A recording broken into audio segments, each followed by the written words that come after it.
ધોરણ 6 ગણિત પ્રકરણ 2 પૂર્ણ સંખ્યાઓ. આપણે અહીંયા પ્રકરણ 2 ની અંદર ધોરણ 6 માં પૂર્ણ સંખ્યાઓનો અભ્યાસ કરવાનો છે. આ પ્રકરણની અંદર આપણે પૂર્ણ સંખ્યાઓના ગુણધર્મો વિશે અભ્યાસ કરીશું. એમની પહેલાં આપણે પૂર્ણ સંખ્યા કોને કહેવાય એમની વાત કરી લઈએ.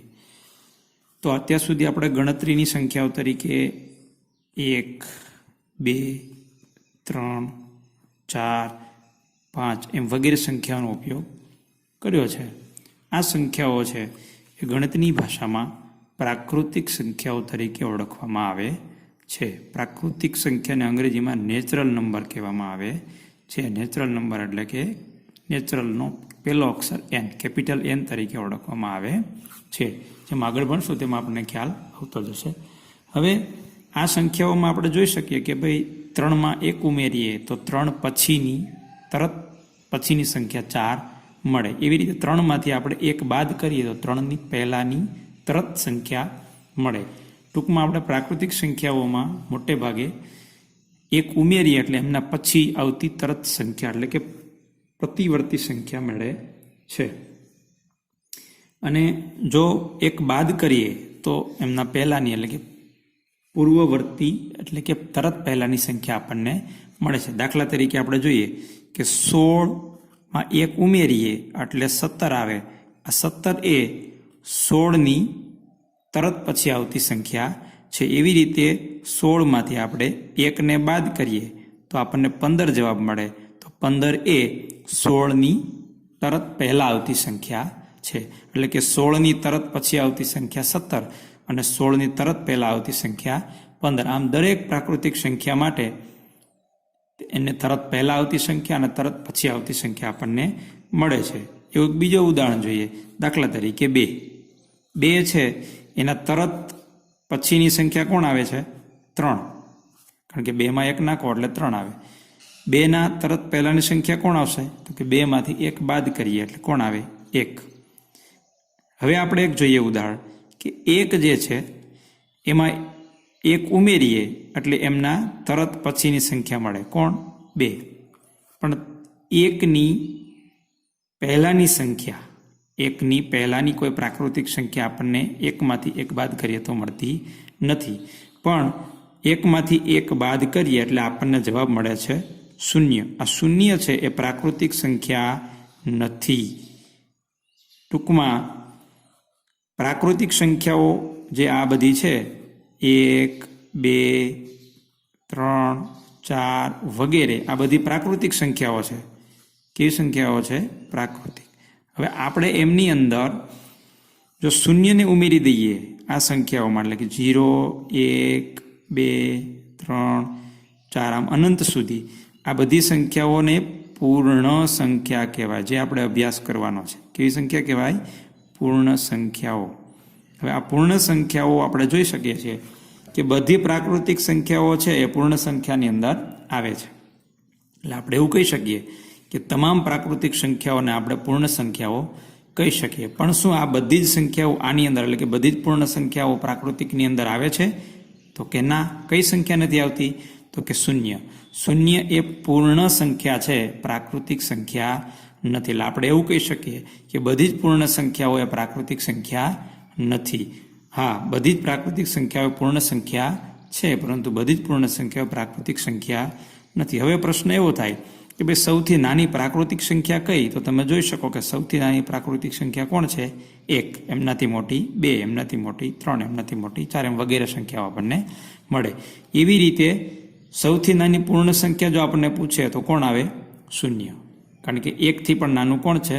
0. હા, 1 છે એ પ્રાકૃતિક છે અને પૂર્ણ સંખ્યા છે. 2 છે એ પ્રાકૃતિક છે અને પૂર્ણય છે. 3 છે એ પ્રાકૃતિક કહેવાય અને પૂર્ણય કહેવાય. પણ 0 એ માત્ર પૂર્ણ સંખ્યા કહેવાય, પ્રાકૃતિક સંખ્યાની ગણતરીમાં આવતી નથી. તો આપણે સૌથી નાની પૂર્ણ સંખ્યા 0 છે અને સૌથી નાની પ્રાકૃતિક સંખ્યા છે એ 1 છે એવું આપણે કહી શકીએ. હવે આપણે આ સંખ્યાઓ જે છે તરત પહેલાંની અને તરત પછીની સંખ્યા મેળવી. હવે આપણે એવું કહી શકીએ કે પ્રાકૃતિક સંખ્યાઓમાં 0ને ઉમેરી દઈએ તો પૂર્ણ સંખ્યાઓનો સમૂહ મળે છે. પ્રાકૃતિક તો આપણે કહી શકીએ કે પૂર્ણ સંખ્યાઓ કોને કહેવાય? પૂર્ણ સંખ્યાઓ તો કે પ્રાકૃતિક સંખ્યાઓમાં શૂન્ય ઉમેરી દઈએ તો પૂર્ણ સંખ્યાઓ મળે. એટલે કે 0, 1, 2, 3, 4 વગેરે બધી સંખ્યાઓના સમૂહને પૂર્ણ સંખ્યાઓ કહેવામાં આવે છે. હવે આપણે આ પૂર્ણ સંખ્યાઓ માટે એક વસ્તુ જોઈએ કે પૂર્ણ સંખ્યાઓનું સંખ્યા રેખા ઉપર નિરૂપણ કરીએ. શું કરીએ? સંખ્યા રેખા પર નિરૂપણ, એટલે કે સંખ્યા રેખા ઉપર દર્શાવીએ. તો આપણે સંખ્યા રેખા દોરવા માટે શું કરવાનું? તો કે સૌથી પહેલા એક રેખા દોરવાની. આ રેખાને કોઈ એક બિંદુ અંકિત કરી ત્યાં 0 આપવાનું. હવે એક ચોક્કસ અંતર નક્કી કરવાનું. દાખલા તરીકે અહીંથી આટલું અને 1 એકમ અંતર કહીએ તો 0માં 1 એકમ અંતર ચાલીએ એટલે કોણ આવે? 1. અહીંથી એટલું જ અંતર ફરીવાર અહીંયા લઈએ 1 એકમ અંતર તો કોણ અંકિત કરશું? 2. આટલું જ અંતર અહીંયા એટલે કે 1 એકમ અંતર હર વખતે લઈએ, એક સરખું અંતર, અને એક પછી એક અંકોને આપણે અહીંયા દર્શાવીએ તો આને કહેવાય સંખ્યા રેખા. હવે આપણે અહીંયા આ સંખ્યા રેખાનો ઉપયોગ કરવાનો છે પૂર્ણ સંખ્યાઓનો સરવાળો કરવા માટે, પૂર્ણ સંખ્યાઓની બાદબાકી કરવા માટે અને પૂર્ણ સંખ્યાઓનો ગુણાકાર કરવા માટે. તો આપણે તમે જોઈ શકો છો કે જમણી બાજુ જઈએ છીએ એમ સંખ્યા મોટી મોટી આવતી જાય છે. તમે જોઈ શકો કે 0 કરતાં 1 મોટી છે, 1 કરતાં 2 મોટી છે, 2 કરતાં 3 મોટી છે, 3 કરતાં 4 મોટી છે, 4 કરતાં 5 મોટી, 5 કરતાં 6 મોટી, 6 કરતાં 7. ટૂંકમાં આમ જમણી બાજુ જેમ જઈએ એમ સંખ્યા મોટી આવતી જાય છે. તો એવી રીતે ડાબી બાજુ ચાલીએ કે 8 થી ડાબી બાજુ ચાલીએ તો 7 આવે, એટલે કે 1 એકમ સંખ્યા નાની આવે છે. 8 થી નાની 7 થી નાની 6, 6 થી નાની 5, 5 થી નાની 4, 4 થી નાની 3, 3 થી નાની 2, 2 થી નાની 1. આમ ડાબી બાજુ ચાલીએ એમ સંખ્યા કેવી આવતી જાય છે? નાની આવતી જાય છે. એટલે આપણે સંખ્યા રેખાનો ઉપયોગ કરવાનો છે.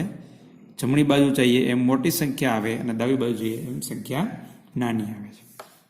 હવે આપણે એ ઉપરથી કહી શકીએ કે કઈ સંખ્યા રેખા ઉપર જમણી બાજુ હશે. દાખલા તરીકે તમને પૂછે કે 4 અને 7 આ બે સંખ્યાઓમાંથી કઈ સંખ્યા જમણી બાજુ હશે સંખ્યા રેખા ઉપર, તો આપણે સ્પષ્ટપણે કહી શકીએ કે 7 મોટી છે. મોટી સંખ્યા હંમેશા કઈ બાજુ હોય? નાની સંખ્યાની જમણી બાજુ. તમે જોઈ શકો 4 અને 7, તો 4 કરતાં 7 છે એ મોટી હોવાથી સંખ્યા રેખા ઉપર જમણી બાજુએ આવેલી છે.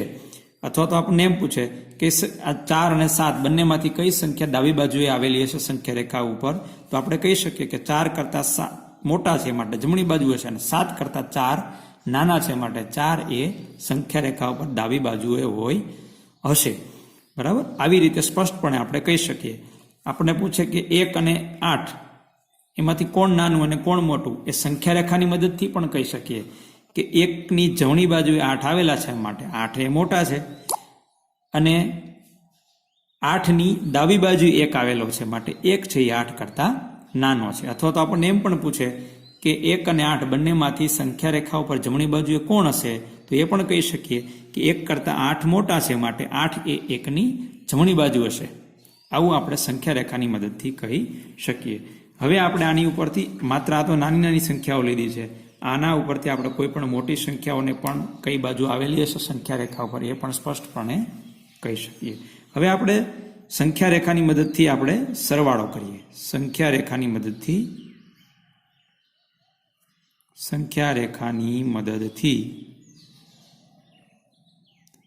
પૂર્ણ સંખ્યાઓના સરવાળા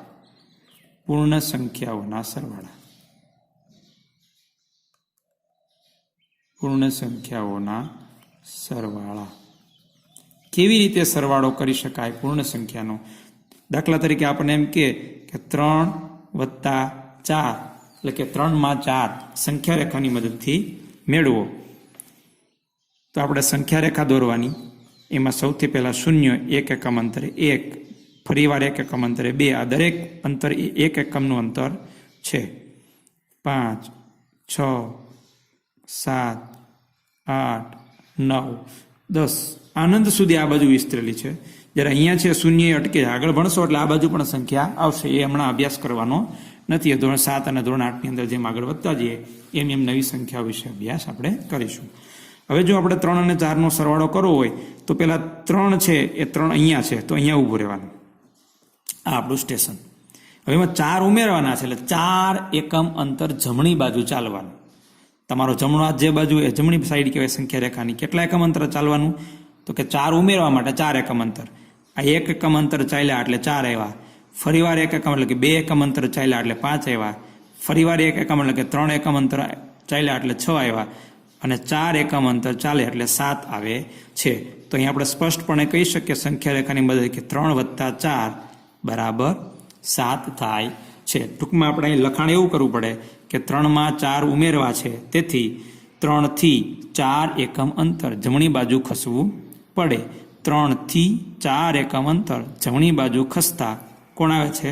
7 આવે છે. માટે 3 + 4 બરાબર 7. આ કઈ બાજુ ચાલ્યા એની આ નિશાની છે. એવી જ રીતે આપણે સંખ્યા રેખાની મદદથી બાદબાકી પણ કરી શકીએ. તો આપણે બાદબાકી કરીએ.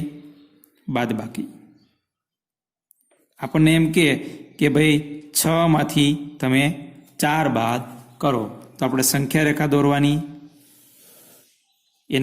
એમના ઉપર પૂર્ણ સંખ્યાઓ અંકિત કરવાના. 0 1 2 3 4 5 6 7 8 9 આ એક સરખું અંતર એવો પ્રયત્ન કરવાનો. હવે બાદબાકી કરવી હોય તો યાદ રાખવાનું કે સંખ્યા રેખા ઉપર ડાબી બાજુ ચાલવાનું, કારણ કે હંમેશા બાદબાકી કરીએ એટલે સંખ્યા કેવી આવે? નાની આવતી હોય છે. એટલે તો આપણું સ્ટેશન કોણ છે? 6 એ ઊભું રહેવાનું છે આપણું આ સ્ટેશન. હવે 4 બાદ કરવા છે એટલે 4 એકમ અંતર આપણે ડાબી બાજુ ચાલવાનું. આ 1 એકમ અંતર, આ 2 એકમ અંતર, આ 3 એકમ અને આ 4. અહીંથી ચાલ્યા આ બાજુ તો આપણને કોણ મળ્યું છે? 2. તો આપણે અહીં કહી શકીએ કે 6 - 4 બરાબર 2. તો આપણે કહી શકીએ કે 6 માંથી 4 બાદ કરવા માટે 6 થી 4 એકમ અંતર ડાબી બાજુ ચાલવું પડે. 6 થી 4 એકમ અંતર ડાબી બાજુ ચાલતા 2 મળે છે. માટે 6 - 4 બરાબર 2. આવી જ રીતે આપણે ગુણાકાર કરવાનો કે આપણને એમ કે ભાઈ સંખ્યા રેખાની મદદથી ગુણાકાર કરો, તો આપણે દાખલા તરીકે ઉદાહરણ આપ્યું કે 3 × 4 કરો, તો આપણે સંખ્યા રેખા દોરવાની છે. સૌ પ્રથમ એની ઉપર અંકો છે એ અંકિત કરવાના. 1 0 1 2 3 4 5 6 7 8 9 10 11 12 13 વગેરે. હવે આપણે એટલું યાદ રાખવાનું છે કે ગુણાકાર માટે હંમેશા 0 થી શરૂઆત કરવાની છે. અહીંથી શરૂઆત કરવાની. જોવાના બંને અંકો 3 × 4 કરવાના છે એટલે 3 એકમના કૂદકા લગાવવાના છે. કેટલી વખત? 4 વખત. આ 0 થી શરૂ કરી 3 એકમ એટલે 1 2 આ 3 એકમનો પહેલો કૂદકો. આવા કેટલા કૂદકા લગાવવાના છે? 4. 3 એકમના 4 કૂદકા. 1 કૂદકો, આ 3 એકમનો બીજો કૂદકો, આ 3 એકમનો ત્રીજો કૂદકો અને આ 3 એકમનો ચોથો કૂદકો. તો આપણે જોઈ શકીએ છીએ કે 3 3 3 એવા 4 કૂદકા લગાવીએ એટલે કે 3 એકમના 4 વખત આપણે જમણી બાજુ ચાલીએ તો 3 × 4 બરાબર 12 મળે છે. આવી રીતે કોઈ પણ ગુણાકાર હોય, દાખલા તરીકે 6 × 7 કરવાનું કીધું હોય તો 0 થી શરૂ કરી 6 ના કૂદકા 7 વખત લગાવીએ તો આપણને સંખ્યા રેખાની મદદથી આપણે ગુણાકાર કરી શકીએ. હવે આ સંખ્યા રેખાની મદદથી ગુણાકાર કરવો એટલે સંખ્યા રેખા ઘણી બધી લાંબી થઈ શકે, પણ આ એક નાનું એવું ઉદાહરણ હતું. હવે આપણે સ્વાધ્યાય જોઈએ. સ્વાધ્યાય 2.1 એની અંદર જે દાખલાઓ આપ્યા છે એનો આપણે એક પછી એક અભ્યાસ કરીએ. અહીં રકમ લખેલી છે કે ભાઈ 10,999 પછી આવતી 3 પ્રાકૃતિક સંખ્યાઓ લખો. જો પ્રાકૃતિક સંખ્યાઓ કીધી છે, આપણે અહીંયા ધીમે ધીમે આગળ વધશું. પૂર્ણ સંખ્યામાં માત્ર પૂર્ણ અને પ્રાકૃતિકની અંદર માત્ર શૂન્યનો જ તફાવત હોય છે. તો આપણે અહીં લખી શકીએ 10,999 પછી આવતી 3 પ્રાકૃતિક સંખ્યાઓ બરાબર 10,999 એક નાખીએ, ખબર ન પડે તો આપણે ઊભો સરવાળો પણ કરી શકીએ. દાખલા તરીકે અહીં ઉદાહરણ આપું છું કે 10,999 વત્તા 1, ખાસ યાદ રાખવાનું 1 અહીંયા લખવાનો છે એકમના અંકની નીચે. તો 9 વત્તા 1 10, 10ની શૂન્ય વધી આવી 1. 9 વત્તા 1, 1 ને 9 10ની શૂન્ય વધી આવી 1. 1 ને 9 10ની શૂન્ય વધી આવી 1. 0 વત્તા 1 1 અને 1 એટલે કેટલા આવશે? 11,000. હવે 11,000માં આપણે 1 નાખીએ તો એના પછીની તરત આવતી સંખ્યા મળે એટલે કે 11,001. એમાં 1 ઉમેરીએ એટલે એના પછીની તરત પછીની સંખ્યા મળે 11,002. આવી રીતે ઊભો સરવાળો કરીને પણ કરી શકીએ જો ખબર ન પડતી હોય તો. અને જો આપણને ખબર પડતી હોય તો સીધે એક ઉમેરીને આપણે આપેલી સંખ્યાની તરત પછીની સંખ્યાઓ મેળવી શકીએ. અહીંયા આપણને બીજો દાખલો આપ્યો છે કે 10,001ના પહેલા તરત આવતી 3 સંખ્યા, કોઈ પણ સંખ્યાની તરત પહેલા આવતી સંખ્યા મેળવી હોય તો આપણે એની બાદબાકી કરવી પડે. ઉદાહરણ આપું કે ભાઈ 10,001ની તરત પહેલા આવતી સંખ્યા મેળવી હોય તો આપણે પહેલા 1 બાદ કરવાનો છે એકમના નીચે. 1માંથી 1 જાય તો 0. અહીંયા કંઈ નથી એટલે ખરેખર આગળ 0 લખી શકો.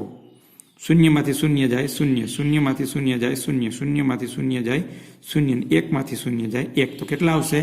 10,000. તો આપણે લખી શકીએ કે 10,001ના પહેલા તરત આવતી 3 પૂર્ણ સંખ્યાઓ બરાબર. તરત પહેલા કોણ આવશે? તો કે 10,000. 10,000માંથી 1 બાદ કરો એટલે આવશે 9,999. આ બાદબાકી અગત્યની છે. 10,000માંથી 1 બાદ કરવાની. એ તમે અહીંયા મારી પાસે જગ્યા નથી એટલે હું નથી કરતો, અહીં નીચે કરી આપીશ. ચાલો વાંધો નહીં. અહીંયા 10,000માંથી આપણે આ રફ કામ છે એટલું યાદ રાખવાનું, આની અંદર લખવાનું નથી. એમાંથી 1 બાદ કરીએ તો કેટલા? 9,999 કેવી રીતે આવે? શૂન્યમાંથી 1 ન જાય, દસકો લેવો પડે. અહીંયા ન મળે, અહીંથી નહીં મળે, અહીંથી નહીં મળે. અહીંથી દસકો લઈએ એટલે અહીંયા 1 ઘટાડવાનું, 0. જ્યાં દસકો આપવાનો છે ત્યાં 10 અને વચ્ચે બધે જેટલા શૂન્ય છે ત્યાં 9 લખશું આપણે. 10માંથી 1 જાય 9, 9 વત્તા અહીંયા બાદબાકી કરવા માટે કશું નથી તો 0 છે. 9માંથી 0 જાય 9, 9માંથી 0 જાય 9, 9માંથી 0 જાય 9 અને 0માંથી 0 જાય 0. આગળ 0 લખવાની જરૂર નથી. તો આપણે જોઈ શકીએ કે આપણો જવાબ આવ્યો 9,999. એવી રીતે 9,999માંથી 1 બાદ કરીએ એટલે 9,998. તો આપણે જોઈ શકીએ કે 10,001ના તરત પહેલા આવતી સંખ્યાઓ 10,000, 9,999 અને 9,998 છે. ત્યાર પછીનો પ્રશ્ન છે સૌથી નાની પૂર્ણ સંખ્યા કઈ? આ આપણને ખબર હોવી જોઈએ. તો કે સૌથી નાની પૂર્ણ સંખ્યા કોણ છે? 0 અથવા કૌંસમાં લખી શકીએ 0.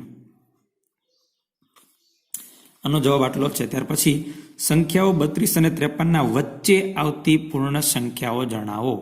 વચ્ચે આવતી સંખ્યાઓ એટલે આ અને આ નહીં, એની વચ્ચે જે હોય તે લેવાની છે. તો અહીં આપણે લખીએ કે 32 અને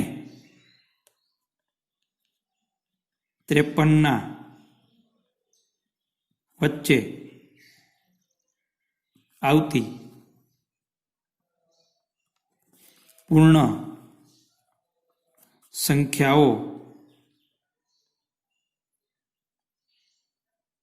બરાબર 32 ને લેવાના નથી. જો 32 અને 53 ની વચ્ચે કીધી છે માટે આ બંને આવશે નહીં. તો 32માં 1 ઉમેરી એટલે કેટલા આવે? 33. 33માં 1 ઉમેરી એટલે 34. 34માં 1 ઉમેરી એટલે 35. એવી રીતે આગળ વધીએ એટલે 36, 37, 38, 39, 40, 41, 42, 43, 44, 45, 46, 47, 48, 49, 50, 51 અને 52. 53 અહીંયા લેવાના નથી. તો આ બધી જે સંખ્યાઓ છે 33 થી 52 સુધીની સંખ્યાઓ એ સંખ્યાઓ 32 અને 53 વચ્ચે આવતી પૂર્ણ સંખ્યાઓ છે. આગળ નીચે આપેલી સંખ્યાઓ પછી તરત આવતી સંખ્યાઓ જણાવો. તરત પછી મેળવવા માટે આપણે આપેલી સંખ્યામાં 1 ઉમેરવો પડે. તો આમના પછી તરત આવતી સંખ્યા કોણ હોઈ શકે? તો આમાં 1 ઉમેરીએ એટલે અહીંયા 2 આવી જશે, બાકીને બધા એમના એમ. 24,40,701 પછી તરત આવતી સંખ્યા 702. એવી રીતે આપણે ખબર ન પડતી તો ત્રણ આંકડા પછી 2 આંકડા પછી અલ્પવિરામ મૂકીને આપણે સંખ્યાને ઓળખી શકીએ. અહીંયા પણ એમ 3 અંક પછી અલ્પવિરામ, પછી દરેક 2 અંક પછી અલ્પવિરામ, જે આપણી અંક પદ્ધતિ છે, જે આપણે પ્રકરણ 1 ની અંદર શીખી ગયા છીએ, ભારતીય અંક પદ્ધતિ. તો અહીંયા 1,01,99 ની તરત પછી આવતી સંખ્યા કોણ થશે? આમાં 1 ઉમેરીએ, ખબર ન પડે તો સરવાળો કરી લેવાનો છે. 1,01,99 માં 1 ઉમેરીએ એટલે 200. કેવી રીતે જોઈ શકો તમે? અહીંયા 1 ઉમેરો એટલે 9 માં 1 નાખો એટલે 10 ની શૂન્ય વધી આવી 1. 9 માં 1 નાખો એટલે 10, 10 ની શૂન્ય વધી આવી 1. 1 માં 1 નાખો એટલે 2.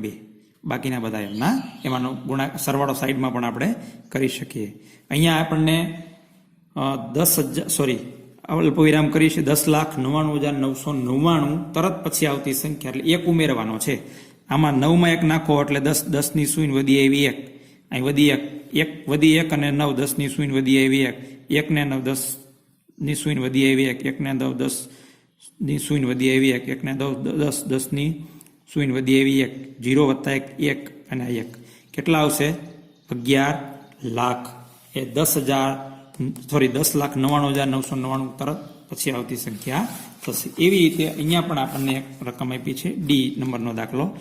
તો આપણે જોઈ શકીએ કે 23,45,670 ની તરત પછી આવતી સંખ્યા 23,45,670 પછી કોણ આવે? 71. આ તરત પછી આવતી સંખ્યા છે. નીચે આપેલી સંખ્યાની તરત પહેલાની સંખ્યા જણાવો. એટલે આપણે અહીંયા તરત પહેલા આવતી સંખ્યા મેળવવા માટે બાદ બાકી કરવી પડે. 94 માંથી 1 જાય એટલે 93. અહીંયા આપણને 10,000 આપ્યા છે. 10,000 માંથી 1 બાદ કરીએ એટલે કેટલા આવશે? 9,999. આ બાદ બાકી આપણે સાઈડમાં કરી શકીએ. ડાયરેક્ટ જવાબ લખવો હોય તો પણ લખી શકીએ. અહીંયા આપણને ખબર ન પડતી 3 આંકડા પછી 2 આંકડા પછી એવી રીતે અલ્પવિરામ મૂકી આપણે જોઈ શકીએ કે 2,08,090 ની તરત પહેલા આવતી સંખ્યા 2,08,089. 90 ની પહેલા કોણ આવે? 89.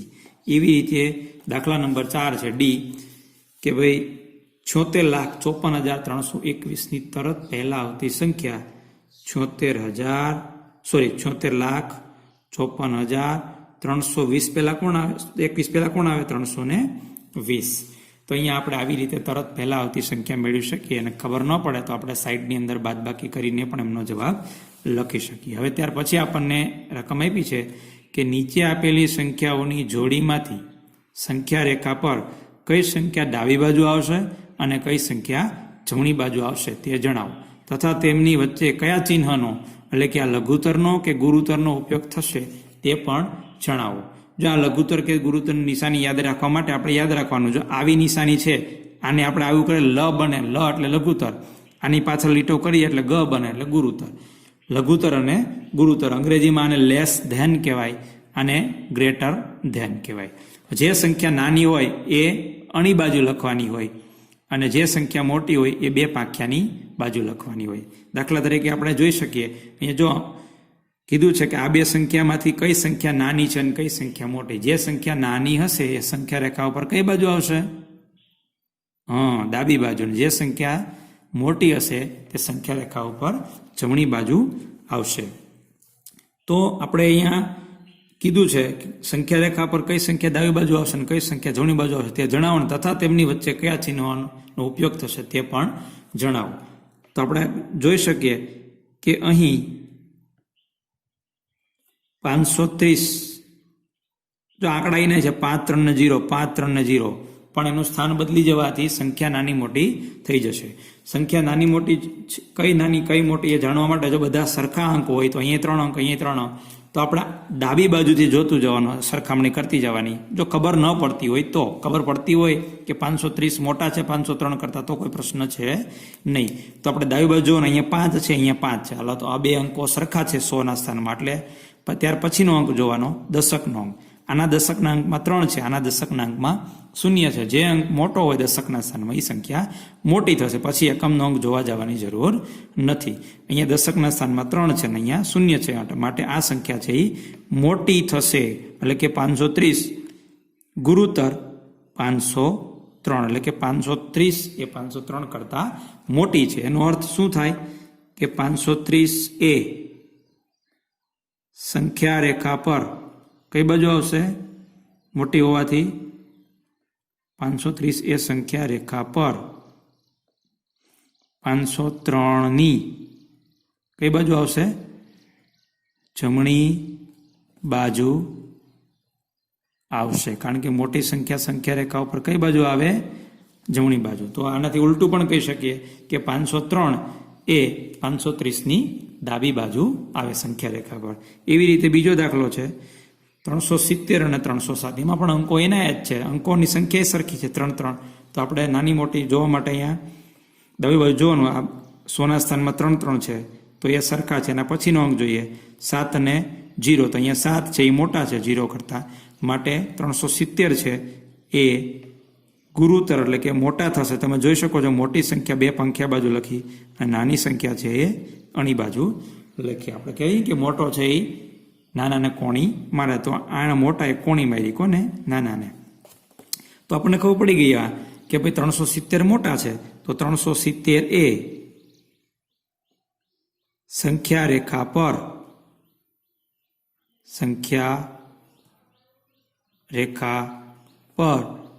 503ની જમણી બાજુએ આવશે. બરાબર? તો આવી રીતે આપણે હજી પાછળ દાખલા આપ્યા છે એ પણ આપણે જોઈ લઈએ. ત્રીજો દાખલો છે, આની અંદર 5 અંક છે. પેલો સંખ્યા છે 98,765. અહીંયા પણ 56,789. કઈ સંખ્યા મોટી કઈ નાની એ જોવા માટે આપણે ડાબી સાઈડનો અંક જોઈએ. અહીંયા 5 અંક છે એટલા માટે જો સરખા અંક હોય તો જ આ સરખામણી કરાય, નહીં તો જેમાં અંક ઓછા છે એ નાની ને જેના અંક વધારે છે એ મોટી. અહીંયા અંકમાં 9 છે ડાબી સાઈડ, અહીંયા 5 છે, એટલે કે 10,000ના સ્થાનમાં 9 છે, અહીંયા 10,000ના સ્થાનમાં 5 છે, એટલે આ મોટો અંક છે. માટે આ સંખ્યા મોટી, આ સંખ્યા નાની. એટલે કે 98,765 મોટા છે, એટલે કે ગુરુતર છે અથવા ગ્રેટર ધેન છે 56,789 કરતા. તો તમે વિધાન લખી શકો કે 98,765 એ સંખ્યા રેખા પર 56,789ની જમણી બાજુ આવશે. એ વિધાન તમે જાતે લખી દેજો. હવે અહીંયા પણ આપણને સંખ્યા આપી છે, આની અંદર 7 અંક આપેલા, 3 ને 2 5, અને અહીંયા 8 અંક આપેલા છે. 1 2 3 4 5 6 7. અહીંયા જો 1 2 3 4 5 6 7 ને 8. અહીંયા સ્પષ્ટપણે કહી શકીએ કે જેમાં અંકોની સંખ્યા વધારે એ સંખ્યા મોટી. અહીંયા ઉપરની જેમ સરખામણી કરવાની જરૂર નથી, કારણ કે આની અંદર 8 અંક છે, આની અંદર 7 અંક છે. માટે 8 અંકવાળી જે સંખ્યા છે એ મોટી થશે 7 અંક કરતા. તો આપણે સ્પષ્ટપણે કહી શકીએ કે 98,30,415 કરતા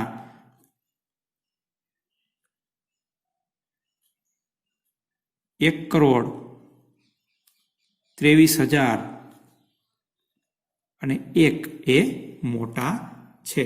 આના કરતા આ મોટા છે. તો આપણે કહી શકીએ કે આ છે એ ડાબી બાજુ આવશે સંખ્યા રેખા પર, આ છે એ જમણી બાજુ.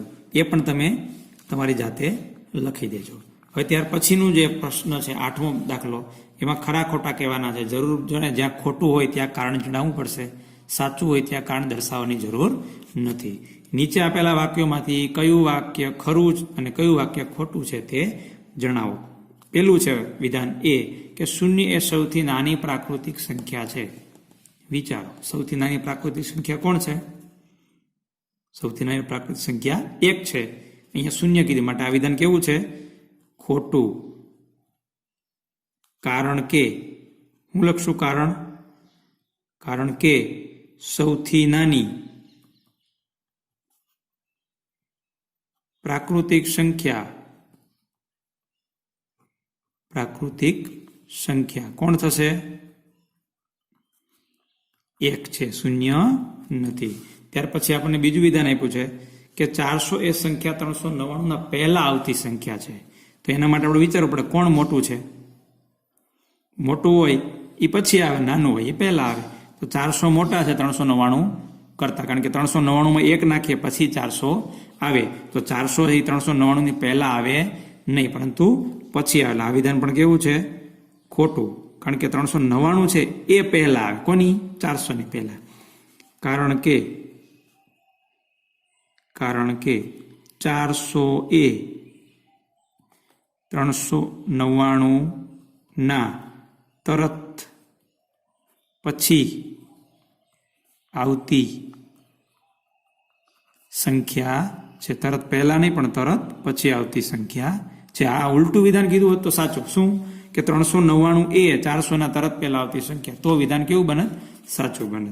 હવે ત્યાર પછીનું ત્રીજું વિધાન છે શૂન્ય સૌથી નાની પૂર્ણ સંખ્યા છે. વિચારોજી, આ વિધાન કેવું છે? આ વિધાન ખરું છે, કારણ કે શૂન્ય સૌથી નાની પૂર્ણ સંખ્યા છે. અહીંયા કારણ આપવાની જરૂર નથી. 600 એ સંખ્યા 599 ના પછી આવતી સંખ્યા છે. કોણ મોટું છે? 600 કે 599? 600. કારણ કે 599 માં 1 નાખીએ પછી 600 આવે. માટે આ વિધાન કેવું છે? ખરું, કારણ કે 600 એ 599 પછી જ આવે. બરાબર? અહીંયા પણ કારણ આપવાની જરૂર નથી. દરેક પ્રાકૃતિક, ત્યાર પછીનું વિધાન છે દરેક પ્રાકૃતિક સંખ્યા પૂર્ણ સંખ્યા છે. આપણે જોયું કે 1, 2, 3 વગેરે પ્રાકૃતિક સંખ્યા પણ છે અને પૂર્ણ સંખ્યા પણ છે. માટે આ વિધાન પણ કેવું છે? ખરું. આનાથી ઉલટું હોત તો ખોટું, કે દરેક પૂર્ણ સંખ્યા પ્રાકૃતિક સંખ્યા નથી. અહીંયા એ પૂછો ત્યાર પછીનું જ વિધાન દરેક પૂર્ણ સંખ્યા પ્રાકૃતિક સંખ્યા છે. તો આ વિધાન કેવું થશે? ખોટું. કારણ શું? શૂન્ય એ પૂર્ણ સંખ્યા છે, પરંતુ પ્રાકૃતિક સંખ્યા નથી.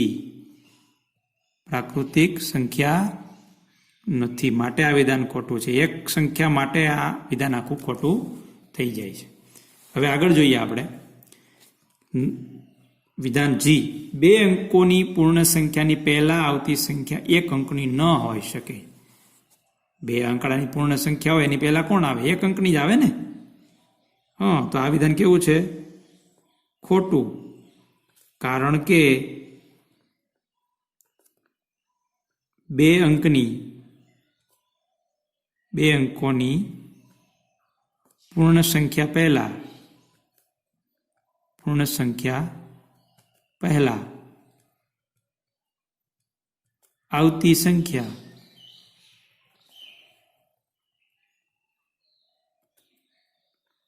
1 અંકની જ હોય. 1 અંકની હોય છે. ત્યાર પછીનું જે વિધાન છે જી. 1 એ સૌથી નાની પૂર્ણ સંખ્યા છે. વિચારો, સૌથી નાની પૂર્ણ સંખ્યા કોણ છે? શૂન્ય છે, 1 નહીં. સૌથી નાની પ્રાકૃતિક સંખ્યા 1 છે. ખોટું. કારણ કે સૌથી નાની પૂર્ણ સંખ્યા શૂન્ય છે. ત્યાર પછીનું વિધાન છે આઈ. પ્રાકૃતિક સંખ્યા 1 ની પહેલા આવતી કોઈ સંખ્યા નથી. સાંભળજો, પ્રાકૃતિક સંખ્યા 1 ની પહેલા આવતી કોઈ સંખ્યા નથી. પ્રાકૃતિક સંખ્યાઓ જો તેમાં 1 ની પહેલા કોઈ આવે છે? ના. તો આ વિધાન કેવું છે? ખરું છે. ત્યાર પછી પૂર્ણ સંખ્યા 1 ની પાછે તેની પહેલા આવતી કોઈ સંખ્યા નથી. અહીં વિચારજો, અહીંયા પૂર્ણ સંખ્યા કીધી છે, તો પૂર્ણ સંખ્યા એકની પહેલા આવતી કોઈ સંખ્યા નથી એવું કે છે. તો આ વિધાન કેવું છે? ખોટું. કારણ કે એકની પહેલા આવતી પૂર્ણ સંખ્યા કોણ છે? શૂન્ય છે. કારણ કે પૂર્ણ સંખ્યા એકની પહેલા આવતી સંખ્યા શૂન્ય છે. ત્યાર પછીનું વિધાન છે કે પૂર્ણ સંખ્યા 13 એ સંખ્યા 11 અને 12 ની વચ્ચે આવે. પૂર્ણ સંખ્યા 13 એ 11 અને 12 ની વચ્ચે આવે. આ વિધાન કેવું છે? ખોટું. કારણ શું છે? કારણ કે 13 એ 11 અને 12 ની વચ્ચે નહીં, 11 અને 12 ની પછી આવતી સંખ્યા છે. પછી આવતી સંખ્યા છે, તરત પહેલા વચ્ચે નહીં. કેવી છે? 11 અને 12 ની પછી આવતી સંખ્યા છે. હવે ત્યાર પછીનું વિધાન છે એલ.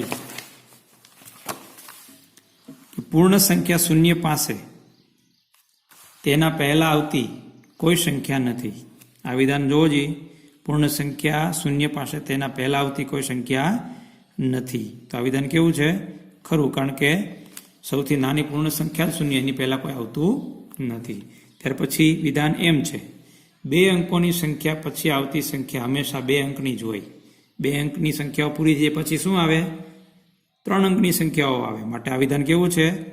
ખોટું. કારણ કે 2 અંકોની સંખ્યા પછી 2 અંકોની સંખ્યા પછી 3 અંક, 4 અંક વગેરે અંકોની સંખ્યા આવે. 3 અંક સંખ્યા પછી 3 અંકોની સંખ્યા